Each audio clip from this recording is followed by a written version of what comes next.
یو مسله دلته چې هغه زه بیانول غواړم او هغه یو قسم نکاح دی چې هغې ته نکاح الشغار ویلی کېږي.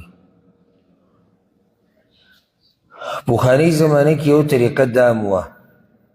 که ما دا مسله تاسو ذکر کړی چې دا مهر د زنانه حق دی، خالص د زنانه حق دی، دا نه د خاوند دی نه د دې زنانه د مور پلار او د رونو او د خویندو دی. یو طریقه به دا کېده د جاهلیت په زمانه کې، اوس هم بعض خلک کوي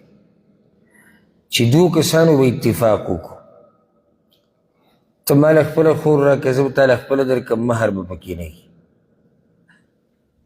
یا ته خپله لور زما زوی له زه به خپله لور ستا زوی له درکړم، مهر به نه ورکوو. دا نکاح هم حرام دی،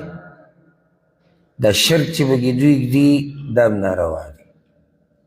بلکې بغیر د دې خبرې نه چې مهر به پکې نه ږدو، دا قسمه نکاح ناروا ده چې شرط داسې چې زه به دله خور در کوم خو ته به خور راکې، زه به لور در کوم ته به لور راکې، دا نکاح حرام ده. اوس که چېرته صدفتن داسې وشي لکه یو کس ته یې رشتې وکړه، خپله لور یې ورکړې وه یو کوړمې ته، او بیا څه وخت بعد هغوی رالو د دوی نه هم لور وغوښته، دوره خپله لور ورکړه، دا روا ده، دې کې هېڅ حرج نشته، ځکه چې دوی دا اتفاق د اول نه دی کړی چې داسې به کوو، خو داسې وشوه، نو دې کې حرج نشته. چې کله به کې دا شرطونه ږدي نو بیا دا نکاح الشغار د دین رسول صلی الله علیه وسلم منع کړی دی، او بیا چې به کې مهر ختم کړي جو بیا دې ښه ناروا کار وکړو. نو مهر چې دی دا د زنانه خالص حق دی، الا دا چې هغه یې معاف کړي خاوند ته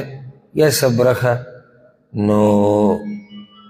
بیا که خاوند دغه مهر نه ورکوي